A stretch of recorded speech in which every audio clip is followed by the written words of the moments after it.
Director of Human and Cultural Insights at the Coca-Cola Company. So welcome, Tom. Tell me a little bit about your role at Coca-Cola. All right. I've been at Coca-Cola for 15 years and I work in the marketing department. I came in there as a market researcher, doing a lot of the research to help develop new brands and new products. But in the last 3 or 4 years, I've really started to look at that process of developing new products and new brands and realized that what we needed was much more insight into the culture that we were trying to sell into and to understand the human beings and their lives better.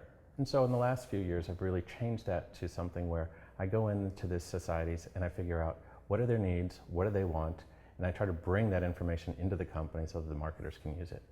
Interesting. Now, you mentioned brands, plural. What are the multiple kind of brand stories at Coca-Cola?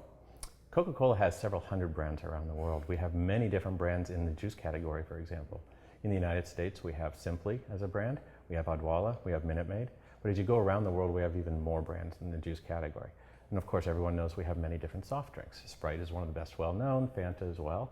But if you really look at our portfolio of products and how it's been growing lately, juices, teas, waters, even coffees have all been growing. These brands exist in over 200 countries around the world, and these are all part of the brands that I try to help work with.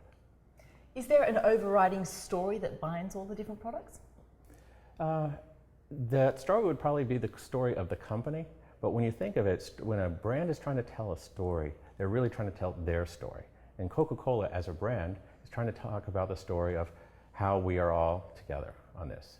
Yeah, Coca-Cola, Andy Warhol had a great quote about Coca-Cola. He says, the president drinks Coca-Cola, Liz Taylor drinks Coca-Cola, the bum on the street drinks Coca-Cola. Now, one thing you know for sure is everybody's drinking the same Coca-Cola.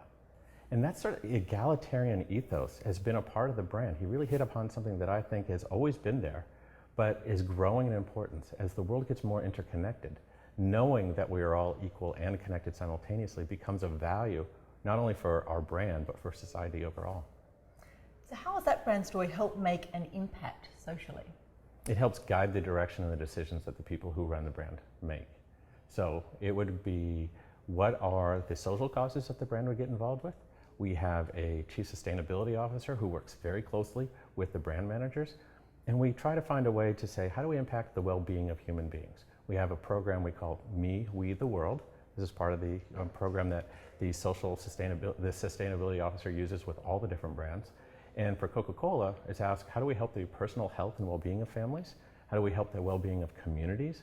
And then finally, how do we help at a large scale, say, with that well-being of the natural environment as well? That kind of relationship between the marketing division and sustainability is of particular interest to me. Can you talk about some of the other concrete examples of how that would work together? All right. There becomes, how do you develop the brand? How do you grow it? And to do that, you start, traditionally you'd look at commercial process. What is the go-to-market strategy, but also what is the production line? We're now starting to look from the very moment when the product ingredients are being grown to how do we help work with those communities so that they use sustainable agricultural practices, provide good working wages for the people who are growing the products, and then how do you get that to the market?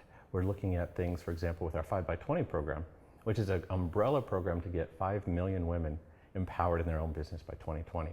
Each brand is asking themselves, how can we use that resource of the power of 5 million entrepreneurs to help grow one brand or another? Coca-Cola is using them now in many parts of the world as either, we go to these women, we ask them, where would you like to be in this process? We're not telling them where they want to be. If they want to help with the growing of products, we give them training and support there and microfunding as well. But the point is, we help them achieve what their goal is, and simultaneously we should be growing and achieving our company, our brand, and their objectives as well. Excellent. Is there one insight or one learning that you can share with people about how to grow a social brand?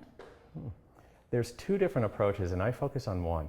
There are many really good social brands out there that from the very inception, they were considered, we will come together and start a brand for the purpose of being a social brand. And the Tom Shoes is probably the best well-known in that category. But there's a lot of really good brands in that category as well. Method Soap is one that was mentioned earlier today in the conference as well. I tend to look at what are the large brands that exist in the world today. And if you look at the brands that are in most people's homes, from Unilever, ConAgra, Coca-Cola, Kraft, there's many different brands that come from these large corporations. How do we get those brands to be equally good for the well-being of communities and society and the environment as these brands that were from their inception or trying to be good. That conversion process is going on in every category right now, not just beverages, and that's part of what I'm trying to accelerate. Tom LaForge from Coca-Cola, thank you very much.